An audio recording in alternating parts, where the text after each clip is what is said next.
Voilà. Enfin, normalement, il est là. Juste lui dire de réessayer. Sinon, on lui renvoie un lien. Le truc, c'est sur mon téléphone. Ah, c'est bon, c'est Chudi? Hein? Oui, voilà, parfait, parfait. Génial, ce qui est. Attends, pardon.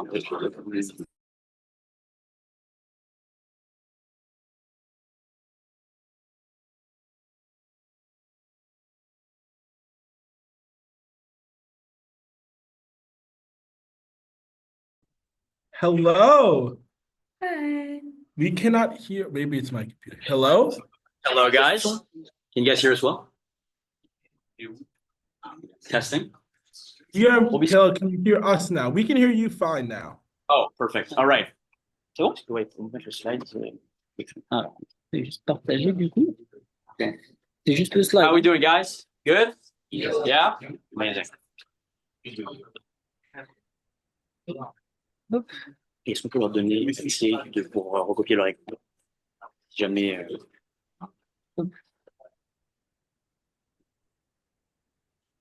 Plusieurs participants peuvent partager ce match. Génial. Normalement, il peut. Donc là, je vais lui demander s'il voit bien. Je pense qu'il doit voir ça, je pense. Ouais, je pense. Et puis. Et. La merde, c'est pas. Diaporama. Ouais, faire un montant. On va mettre celle d'avant. Celle d'avant. Voilà, parfait. Merci. Juste être sûr qu'il voit bien ça et qu'il Ouais. entend. Normalement, ça devrait être bon. Alrighty. Hello, Mr. Walker. All right. Hello, Mr. Griffiths. All right, how are we doing, guys? Good? Good? Amazing. Welcome to today's conference. All right, we got a lot of signups, a full house here, so it's great to see. So let's get into what gathers us here today. So let's get right into it. Well, before we start, nice to meet you guys. If I don't know you yet, I know a couple of faces here. I'm Michael Mowry. I'm a student in Première, and I created Step Up Politics. So you can see on the board just a couple of things that we've done. It's an organization to educate students and youth people around the world about the joys of political science, global politics, international relations. We do a lot of sessions, conferences, just like this today, and interviews and articles. We've collaborated with professors and experts around the world, different institutions. And today, we're joined with a very special guest. And I'd like to say a few words about the HPIE. So HPIE is the Harvard Program for International Education. So we have the great honor to today be doing a joint conference with the HPIE today. And their goal is, pretty spectacular. They have a lot of students who are really interested and passionate about IR, just like we are all today, and who go out of their way to spread this passion and share, the intro and also more advanced topics in IR across, different schools all around the United States, all around Boston, and today in Paris. So, without further ado, I'd like to everyone give a big, big round of applause for HPIE. Take it away. Hello, guys. Thank you. I'm Chudi, former president of HPI. And I am Tasia. I am currently the co-president of HPI. Yes, and we just wanted to say thank you, first of all, for joining us today. We're so happy to see so many people excited about these topics. We've been teaching with HPI for a while and also been doing other things relating to international relations education at Harvard. And so we're so glad to now be sharing this with you all. Today, we're going to jump into it because we have a lot to say. But yeah, our topic today is democracy and populism. So let's see if we can get this slides working. Should be able to share the screen. Let me know if good. Okay, you can see it. Okay, so everybody can see it? Yes, we can all see it. Maybe. Okay, that's good. So yeah, so first off, we're just going to jump right into it. What is populism?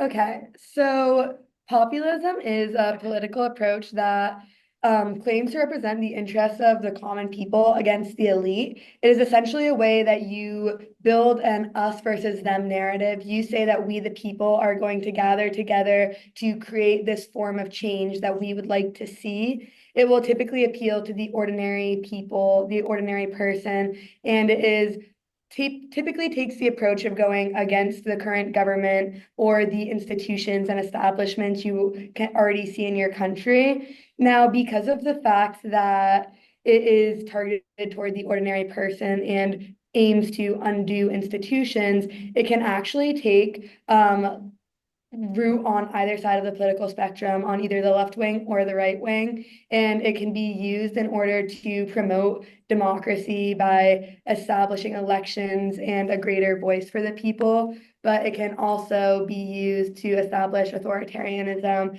and be used to push against the people and to inhibit their ability to congregate.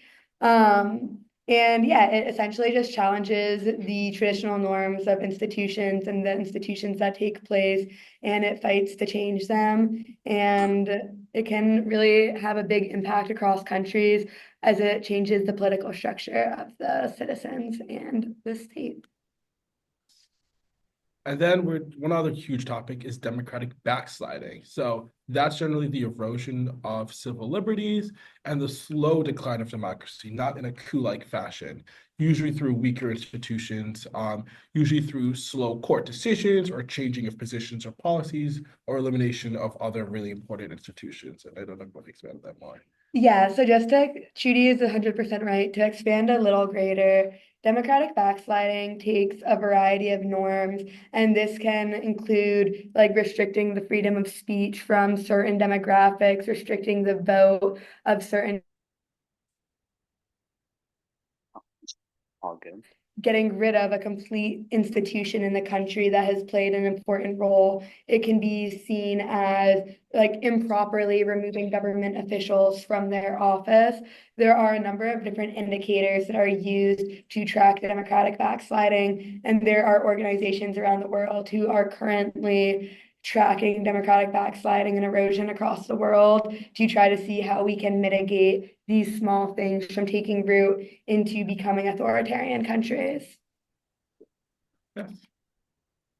Key signs are usually weaker judicial independence. So this often takes the case of, as happens in many countries, a leader threatening to remove justices or impeach justices or flooding the court with new justices, which is something that was threatened in the FDR era here in the United States and has happened in multiple other countries. Usually this is more of a sudden unilateral change. So this isn't the same thing as, for example, when the United Kingdom changed the way that judges were independent, but that was something agreed to by all parties. That was a much slower change, and that was, kind of removing the power from the House of Lords to this new body. But again, it was something that was, while technically a change in judicial independence, something agreed upon. And so that's usually not something that's when it's not unilateral, it's not usually backsliding. Restricting media freedom is a huge one. Usually it's done in the name of an emergency, and that emergency then just persists eternally. And that's usually one that tends to be very well covered, a very clear warning sign, because usually that's something that happens. That's a very clear thing. It's not something that's very subtle when you start telling the media what they can and cannot say. Electoral integrity is also one of those clear ones because of the fact that there are so many electoral monitoring organizations. And this can take a variety of methods. It's not always, somebody stuffing a ballot box. Sometimes it's somebody just requiring different things to vote or changing the ability of people to access the ballots, maybe closing certain polling locations, keeping them open longer in certain areas, or changing the way the ballots are, making them so they're not secret. There's all these different things you can do for electoral integrity. Yeah, I would say that she's 100% right. There's so many different ways that all of these things can be done.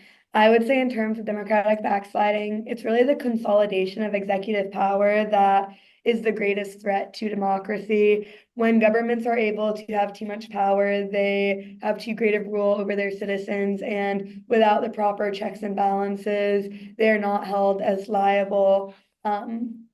We have all heard of authoritarian countries in which citizens don't have rights, and that's because the executive is too strong. And so democratic backsliding is really a result of the executive trying to become too strong. Yeah, it's very, very rare that the judiciary or the legislature ever does democratic backslide. I don't think there's really that many historical examples of that. It's much more difficult for multiple people to collaborate to adequately produce democratic backsliding than just for one.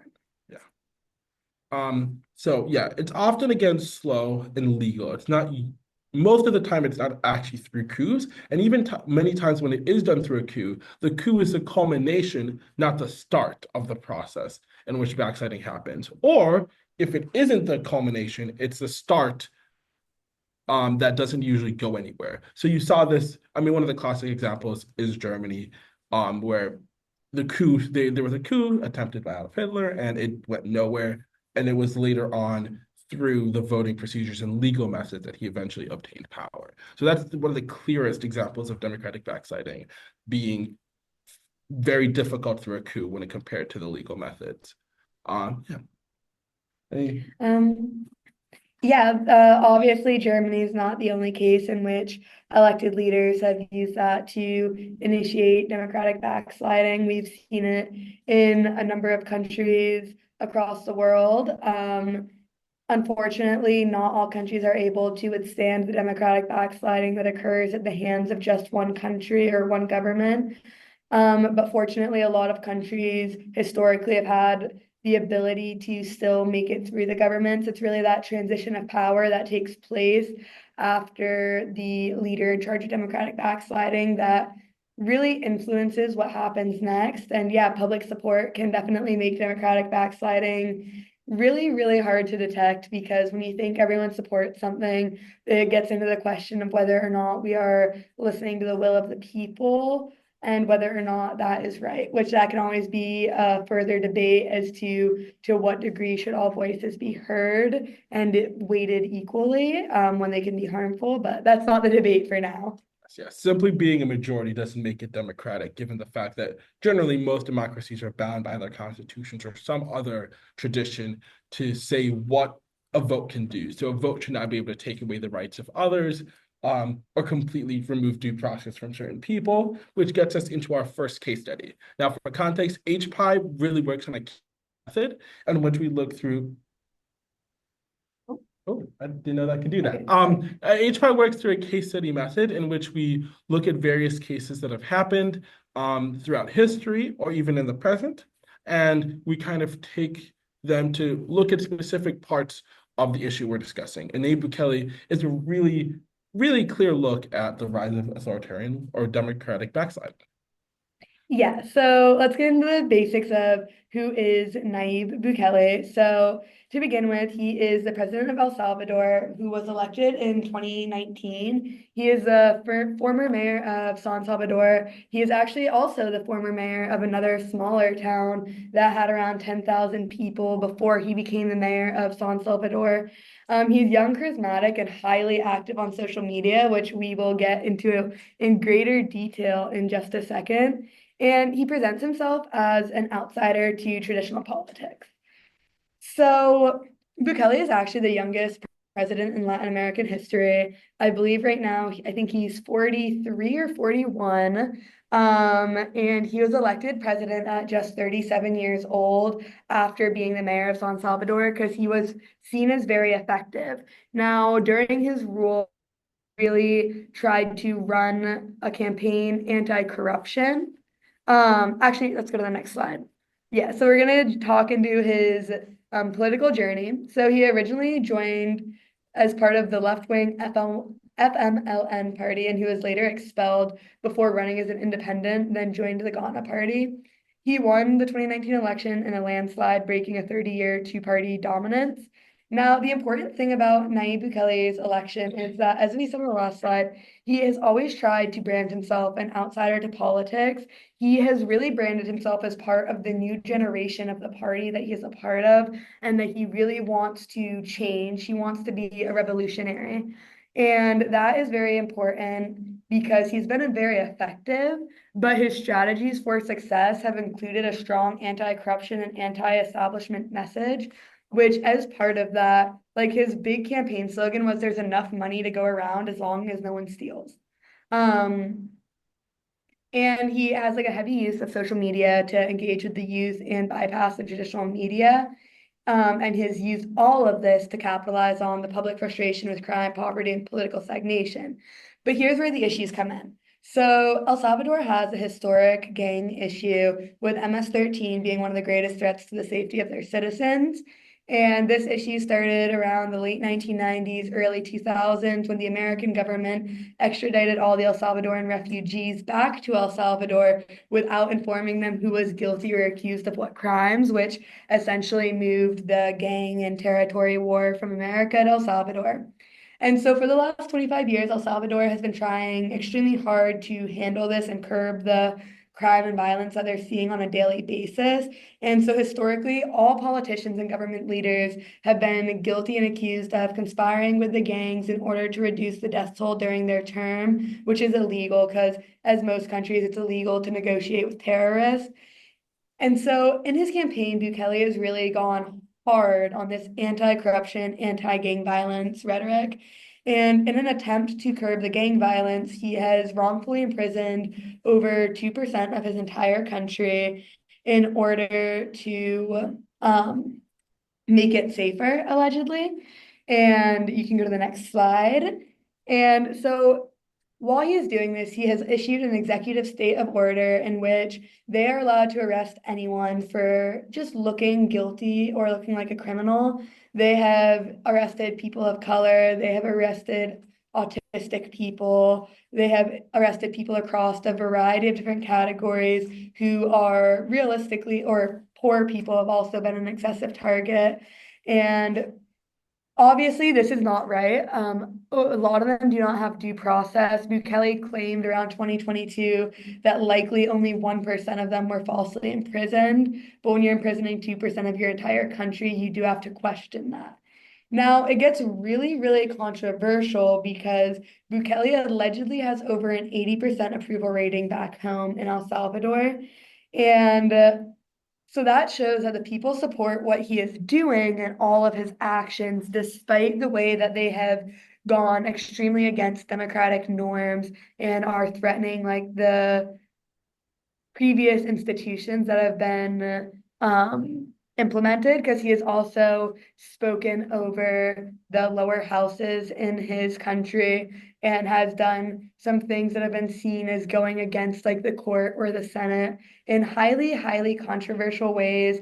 He was found guilty not once but twice of violating human rights based on how he handled COVID. And so now, as we go into this gang issue, he continues to be violating human rights. And then beyond the human rights violations, he has been removing judges and the attorney general, people who don't agree with him. And in one of these cases, he appointed his own so that they would allow him to run for a second term, which was unconstitutional. And it's always important that when you have the leader of a country changing the constitution to allow them more time in office, that you're a little more cognizant about what is going on and why. Now that gets into some of the more controversial stuff. We can also get into his media use and his financial policy, which I find very personally interesting. Bukele, based on his actions, which I'm sure you guys are perhaps thinking the same things, he's been called a dictator.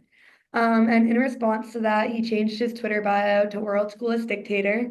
And one of the ministers in his cabinet changed his Twitter bio to Minister of Foolery or Foolishness. He often takes this all as a joke, the fact that he's seen as a dictator. He has openly claimed El Salvador is not trying to be a democracy, which historically they have been a democracy, so that is a little confusing. And beyond that, he excessively attacks the media and the news. Alfaro is seen globally as a fairly accurate source of information as to what is occurring in El Salvador, but unfortunately, Bukele is highly against what Alfaro has to say and does not take any corruption of him well. And so the news journalists have often been attacked by Bukele and public citizens to the degree in which they will be victimized by people across the entire country, in which they end up having to find asylum and refugee in foreign countries. And then just as one of the more silly, less serious Bukele things, which is honestly very serious in the grand scale. He is trying to change the national currency to Bitcoin. And his logic is it is no different than when we switched to the US dollar in 2001.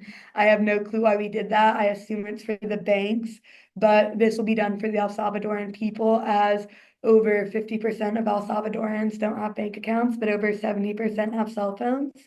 So as of 2022, Bitcoin was now a national tender accepted in El Salvador with over 200 ATMs around the country that could be used.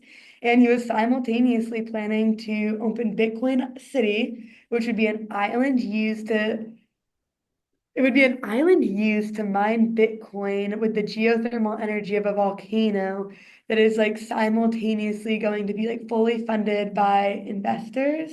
Well, almost a Saudi Arabian level mega project. Yeah, so essentially fully funded by investors, used to simultaneously like use the thermal energy to like use Bitcoin. And Bukele is known as like more of a frat bro, econ bro, who he is often seen in Miami on the weekends with like other tech and finance investors. And so there's a lot of concern and speculation as to what investment in Bitcoin City would look like and the power and influence it might give people and the kind of investors it might attract. And a huge problem with Democratic backsliding, which I think Kelly is starting to show, is that people don't really regret what is happening as it's happening. They tend to regret it after. And that's one of the reasons that a lot of these safeguards exist, because I mean, we see it in many, many countries which have happily run into democratic backsliding, happily jumped into some of these more autocratic engagements.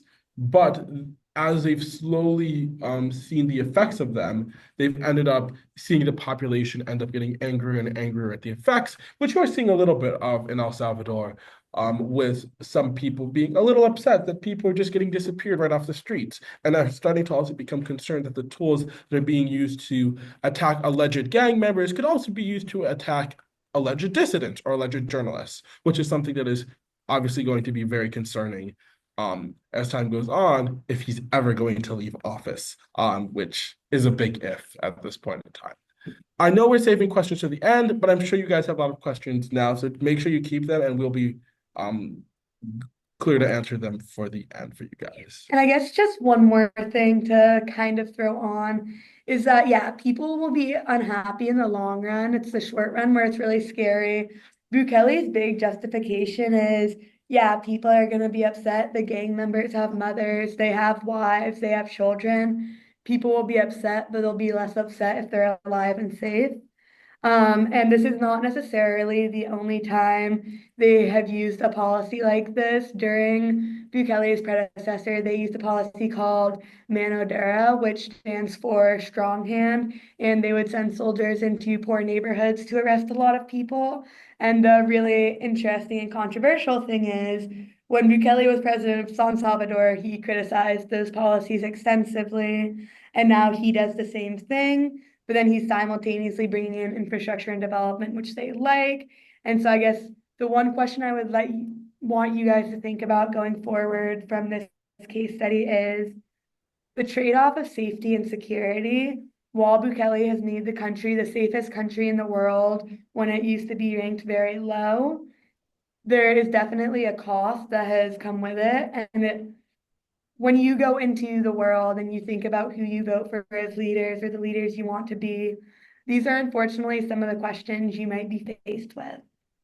Yeah, and I think that's a question facing Europe right now, is exactly which values are going to be balanced with safety, security, economic strength. I think it's a question that a lot of countries are facing right now. And it's a country that one of your European neighbors, Hungary, has dealt with in a very interesting way. We're going to keep the rest of these case studies shorter, but we would welcome any questions, by the way, about any of these cases at the end. So yeah, he was the prime minister of Hungary. He is the prime minister of Hungary. He came back. He doesn't believe in true democracy, as most of us would call it either. He believes in what he calls a liberal democracy, which means that he doesn't believe that the court should be independent in the same way. He doesn't believe the legislature should be independent in the same way. He doesn't really believe in the European Union in the same way, and is routinely seen as a blockade for the European Union. But I feel like I'm probably preaching to the choir here. But yeah.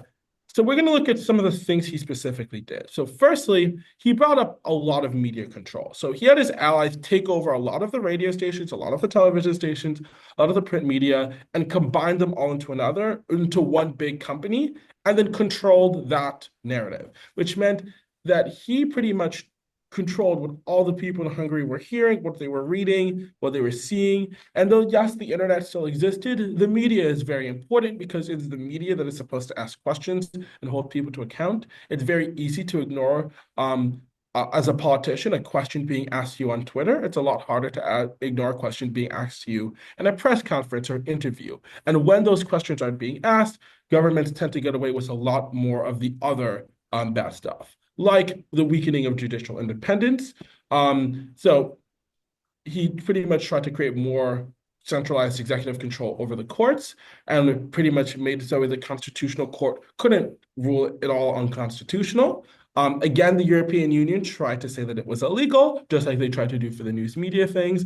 But again, the European Union doesn't really have that much control over what sovereign nations do, which meant that Hungary continues to be an outlier when it comes to the rule of law within the European Union, and has become very concerning and somewhat of a threat to the stability of the rule of law within the Union itself.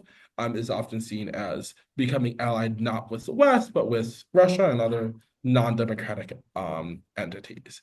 So, yeah, Russia would be here as an example of democratic backsliding if they ever had democracy to begin with. But yeah, electoral manipulation is another thing that he did because, they are elections, but they're not entirely perfectly run elections. In this case, he's not really just stuffing the ballot boxes, which is, the kind of things you see in movies, but it's not really how most elections are stolen. He changed the rules, he changed the electoral districts, he used the government to help him campaign, and through all of these things, he kind of changed the playing field to make it so that way only the most extraordinary opponent would ever be able to beat him. This is something that happens in a lot of countries, and it's not always considered backsliding. So, lots of countries have districts that don't exactly reflect the vote. That happens in most countries with districts because districts are hard to draw perfectly. But it is very extreme here, and it's being drawn by one entity for its own benefit. And that pretty much means that Hungary has made its elections pretty much meaningless. If there are elections that they cannot lose, they're not really elections to begin with. And on top of this, lots of people have complained, obviously, about all these different things. So he's created demagogues like George Soros, which is not a demagogue he created, I guess, but it's a demagogue that he's taken advantage of. He's a major donor to liberal causes around the world, but he's not, a puppeteer in control of everything. But that's pretty much a conspiracy theory and an anti-Semitic conspiracy theory that Hungary has bought into under Bukele, where he's pretty much claimed that they're bringing in undocumented migrants and doing all these things. And so he's a threat to Hungary. And so he tried to crack down using that excuse on various nonprofits that were trying to do things that he did not like. And that, of course, is something that the EU Court of Justice finally stood up and ruled against. But then again, how did you enforce a ruling when, Hungary is its own country? EU doesn't get to, just be the police in Hungary. And now you see in Hungary, there's some withholding of funds and stuff like that, but there's not a very strong hand that the European Union can play to make Hungary actually listen. And then we go to another near European neighbor, Recep Erdogan from Turkey. He tried his own coup, declared a state of emergency, a failed coup was tried on him. He declared a state of emergency. He purged a bunch of people. Coups often fail. There's been a recent spate of successful coups in West Africa, which is a whole other discussion. But those coups only are successful when the state has completely failed, usually, and when people really want a new government and are happy, even if that government is the military. In this case, Turkey was not to that point, and so these coups failed. Some people have called it a false flag event, given the fact that the coup failed so spectacularly and was not really prepared in the way it should have been. And it pretty much was used as an excuse to declare a state of emergency and take all the power from these vast institutions. So having that enacting event is really helpful for people in democratic backsliding, because if there's no event, you can't just create backsliding out of nowhere. So using things like the gangs in MS-13 in El Salvador, or this fake coup in Turkey, or using a fake demagogue like Soros in Hungary. These are things that you can anchor your actions to. Yeah, so he created constitutional changes after. He pretty much made himself king, where he can appoint judges, dissolve parliament, make more rules. He removed other roles throughout the whole system. Essentially, he removed every check and balance in his system, and that is something that people were concerned about, especially given the fact that the referendum was run under a dubious system. He suppressed his opposition using all these newly gained powers, and this was obviously something that many people were concerned about because of the fact that it meant that no one would be able to speak up or stand up to his future backsliding, and so he's pretty much allowed to slide unencumbered. Yeah, so Turkey was once a model for democracy in the Arab world. It is no longer. And so it becomes now a concern about stability, security, and freedom, especially as a NATO ally, about whether Turkey truly can be an ally to the West, given its abandonment of democracy. Yeah, and then now one last case study, Jair Bolsonaro. He was kicked out, right? He was kicked out. He was a demagogue. He rose to power. He ran his country, and he did all the backsliding. He attacked all the democratic institutions, and then he got kicked out because he lost an election. He lost the election. He refused to concede, but he was pushed out because the courts and the police were not weakened to the point where they were forced to bow to him yet. And so they were able to hold firm to the rule of law, keep that election valid, and make sure that he was no longer going to be president. During COVID-19, he ignored science like most demagogues and just did whatever he chose. It made his country very heavily hit. And he fired all these nominally independent ministers of science or scientists who are not supposed to be affected by politics because they didn't do what he wanted. He wanted his economy strong, no matter how many people died. And that's something that obviously had big impacts. Same thing with the environment. The Amazon rainforest is located heavily within Brazil, and he did not protect it in any way, shape, or form. He attacked the forest. He attacked the native communities that were trying to defend that forest. So there was very little environmental successes under his administration. But after he left, he tried to come back. Even though Lula da Silva was elected, and the courts ruled that they were valid, his supporters attempted to storm the court. It was very close to the January 6th riot here in the United States. Both insurrections were considered terrorist attacks by some people, were considered very concerning. But in both cases, they failed. Now, in the January 8th insurrection in Brazil, many people were arrested and convicted and are in jail to this day. In the January 6th insurrection here in the United States, a lot of them were released and set free. So that is one difference. But in both cases, they were not able to overturn the election because of the fact that democratic institutions stood firm and they were able to hold that the election was valid despite all the attacks on it. So yeah, why it matters, Bolsonaro tested the resilience of Brazil's democracy, and it showed that Brazil's democracy was stronger than Bolsonaro. And I think that legacy continues to shape Brazil's political future and is a testament to other countries that they can and to protect their democracy even when they're being attacked, and that just because you're backsliding doesn't mean you need to completely think that your democracy is lost. So I think on that, we will take questions. Let's get a huge round of applause for Trudy and Tassia, guys. Thank you so much, Trudy and Tassia, for this fascinating, really crystal clear talk. We're going to get some questions, guys. So if you can raise your hand and you can say your name and ask your question, ask away. All right. Let's start in the front. Okay. All right. What are we thinking? All right. Let's start off with one thing that I was wondering, and I think would be interesting to delve deeper, and I'd love to hear your thoughts on this. what do you think after all these issues and problems with populism is a solution, something that students, young people today can do in order to try to prevent this in the future? Yeah, so one huge thing is information, and I think it's something that you're currently being a part of right here and now. Making sure that you are learning as much as you can.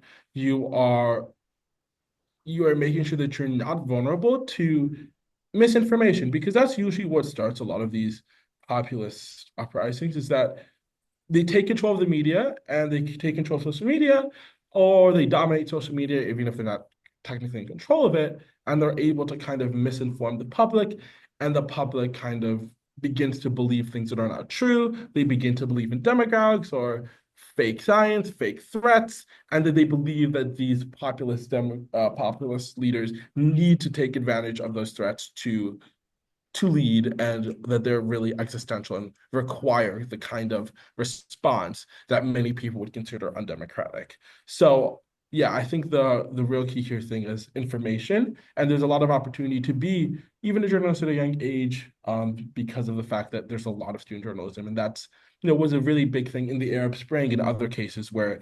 Democrats upsliding, if you will, happened, where things that were not democracies kind of went the other way around.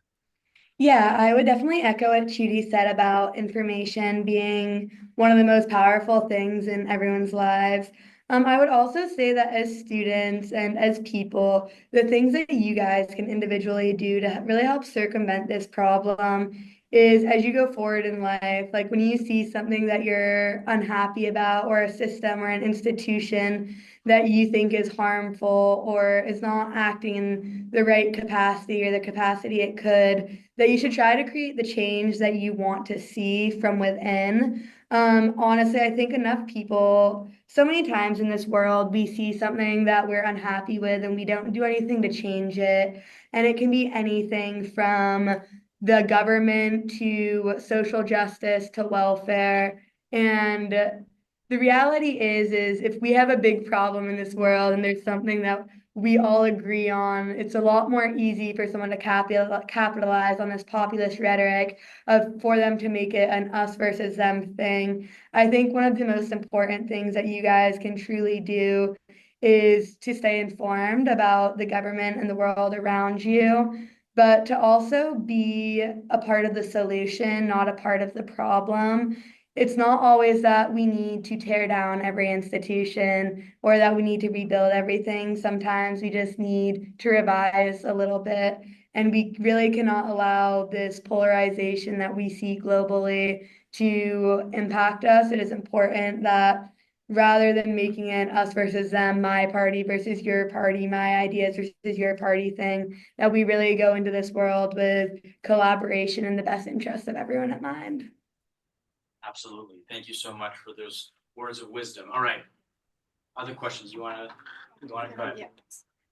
Hi. Thank you for your presentation. It was great. I personally loved it. I just had a question. So you talked about the whole situation in Turkey, and so recently Istanbul's mayor just got arrested for corruption. Do you think this is the paroxysm of the whole situation, and in the end is just the latest example of Erdogan's scramble for power in Turkey? So which mayor got? Sorry, I didn't hear So you're that. talking about principal. I think that when it comes to Turkey, that's a very good question. Unfortunately, Turkey's been having such a difficult time lately with their politics for a number of reasons based on from the government itself, but then the government has also been feeling a lot of pressure from the citizens in response to like the refugee situation that they've been trying to deal with. Unfortunately, I think that this is not necessarily the end to the problem, but I think it might be it might be a smaller part of the larger problem. Unfortunately, like removing one official doesn't do very much in the grand scale, and it just opens the door for someone else. And so I guess it would really be dependent, like this could be a step toward going back toward democracy, but only if like the citizens and the people are actually putting in the effort to choose someone who is like pro-democracy and not pro-populism and pro continuing what's been done. Yeah.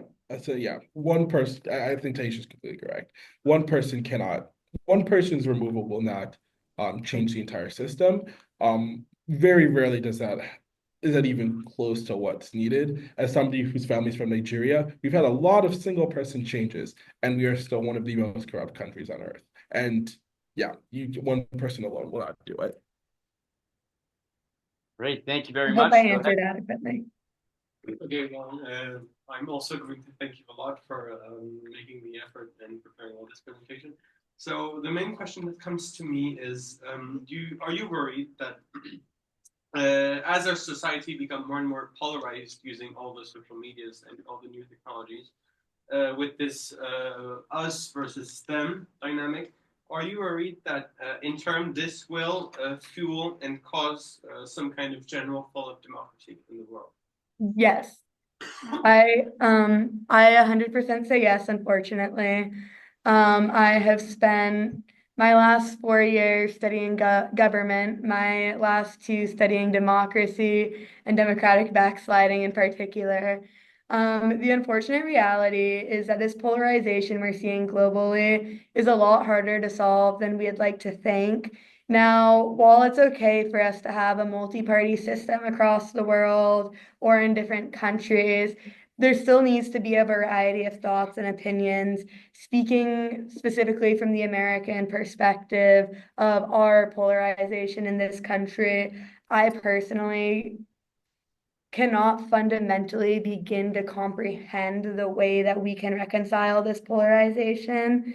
And as you brought up, like the media has definitely exacerbated that.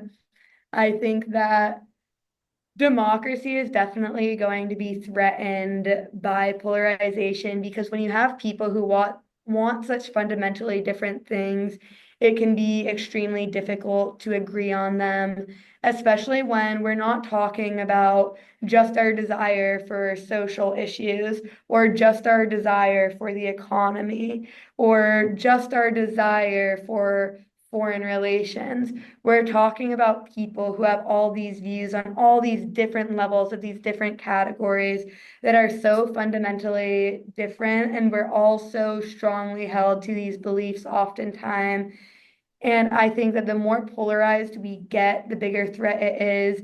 It is so fundamentally important that we are able to find the middle ground, that we can find a way that people are truly happy, and that we can overcome our differences because we are all such fundamentally different people, person to person. But when a country becomes divided into two, three, four parties, and then it becomes increasingly contentious, it can eventually lead to violent conflict.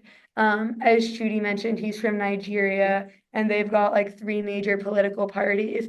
And there have been major cases of political violence as a result of the election, such as in, I think it was 2010 or 2012, with the election of Goodluck Jonathan. The more polarized we get, the more you versus me you get, the less that you view the other person with the same humanity that you once would, and the easier it is to like go against them, I guess. Absolutely. We have time for two more questions. We're going to go Ava, Angus, and go ahead. Sure. So, to what extent could the rise of populism be considered a symptom of growing political and social instability around the world? Yeah, I mean, I think you see this. This is one of those other things with populism is that it doesn't usually happen in very prosperous societies. There's a reason you're not seeing that much populism happening in Denmark, for example. Countries that have stable economies, not too many social problems, tend not to be able to see populist rises just because populism needs a big bad threat, and it needs people scared of that threat, and it needs people willing to abandon democracy to fight that threat. And when your country is stable and when your country is economically successful and people feel like they have the jobs they need, people are not going to really believe that there's a big bad threat. Even when there is sometimes, which can be a problem when facing real big adversaries like Russia, but it means that it also is a good thing in the end that it means that populists don't really have a foothold to start calling out these fake problems. I've got a question next. At what point is the popular mandate no longer impactful or really important? Looking at Bolsonaro, clearly he hadn't reached that point yet. But have Orban and Erdogan passed that point? And is there even a point of no return? So what point is a popular mandate like no longer important, you said? Yeah, so like a vote, an election, a proof of popular support. Yeah. So it's hard to hear some of the questions, by the way, but as I understand, I think it's more like when essentially the people can vote for what they want, but there has to be rules in a democracy to ensure that everyone's basic rights are protected. So it's one thing to say that we're going to vote to increase taxes, it's another thing to say that we're going to vote to imprison all the people with blue eyes, right? These are like the fundamental examples that people tend to use, where you cannot vote to arbitrarily remove somebody's rights. There are things that are inherent, and there are things that are not really to be debated. But the things that are to be debated are subject to that popular mandate. And I think the question for some of these countries is whether the behaviors of the country and the government under these leaders are getting into the things that should not be debated and the things that are inherent rights, like generally seeing freedom of the press, right not to be detained arbitrarily, like in Bukele's example, all these fundamental rights that the UN recognizes and that many constitutions recognize, those are the ones that generally, when those are violated, is tend to see as past that point. But I don't know if they're past the point of no return. But let me know what you think, Deja. Yeah, I mean, I think it definitely gets difficult to say when does it get to the point of past the point of no return. Yeah, so like I guess popular support only matters to the degree that it's good for the citizens of the country and that it doesn't impose on their rights. I completely agree with like what Chudi is saying there. It kind of gets into the whole conversation I brought up earlier of like whether or not we should place the same weight on everyone's voice and ideas. I don't know that there's necessarily a point where it gets past the point of return. I think that like every politician, every leader, they have the capacity to change and they have the capacity to act in a variety of capacities. I think that we as citizens, we as voters, we are some of the most responsible people when it comes to who is elected into office. And we need to be cognizant of the power of our vote, of our voice before we choose them. We need to try to be as well informed as we can so that we can be cognizant of what they will do once they are in power. And then once they're in power, unfortunately, we have more limited power. And so I'd say it gets past the point of return like that, like, does it really matter if they have popular support if exactly what Trudy was saying is if it's harmful? Like I've been making this debate as to why we shouldn't have ChatGPT like making everyone's laws for us because there's an author who makes that argument. Like if we tried to make everyone happy with a law, there would be harmful things implemented in those laws, and we shouldn't do that. And so when we look at a populist leader, we should only follow their laws and them as a person so long as it's not harmful to the people that they are over. Absolutely. Thank you so much. Let's get a big round of applause for Trudy and Dusty, guys. Thank you so much, Trudy and Dusty, for this really fascinating talk. I think it was really interesting and crucial to explore, the future of democracy, the challenges and the perils that are ahead for us. I think as young people, we're on the front lines for the future of democracy, for the battle of narratives that is inherent to populism. And we share this responsibility to preserve the sanctity of global democracy, of human rights and social movements to stand up against populism and dictatorship. And the first step towards this action is knowledge. It's delving deeper into these important questions that are going to determine all of our futures. It's about curiosity. That's the key word here. That's always been our goal for the last several years with Step Up Politics, and it's a key goal for HPI as well. It's to spread passion for international relations, to plant a seed of curiosity in the minds of all the young students. And, it's really a very rewarding thing to do. I think HPI is one of the most inspiring organizations out there, and we all deeply admire your work. So, yeah, once more, Trudy and Tassi, I'm deeply glad to collaborate with HPI, and we're really excited for all the amazing opportunities that are ahead of us. And so, as I stand before all of you guys today, I want to tell you guys one last thing, and it's very simple. It's stay curious. Stay curious. In the words of Johann Goethe, mere curiosity adds wings to every step. Let's get a big round of applause for Trudy and Tassi, guys. All right. Thank you for inviting us guys. to such a prescient topic. Yes, thank you so much for Thank you. having us today. Thank you. It was great. They all worked it. So, yeah, looking forward to more and more good stuff. All right. See you guys. Understand any